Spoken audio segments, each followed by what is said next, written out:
நண்பர்களே, எங்கள் எதிர் வீட்டில் பாட்டியம்மா அந்த கொசு வலையை ரொம்ப நாளாக யூஸ் பண்ணிகிட்டு இருந்திருக்காங்க. திடீர்னு வாஷ் பண்ணதுதான் ஏதோ அடிபட்டு ரன்னர்லாம் ப்ராப்ளம் ஆயிடுச்சு.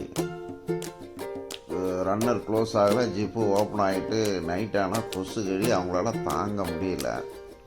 பிள்ளைங்கள்லாம் வெளியூரில் இருக்கிறாங்க. தம்பி இது கொசு கட்டி தாங்க முடியல, கொஞ்சம் ரிப்பேர் பண்ணி தாங்கன்னு கேட்டாங்க.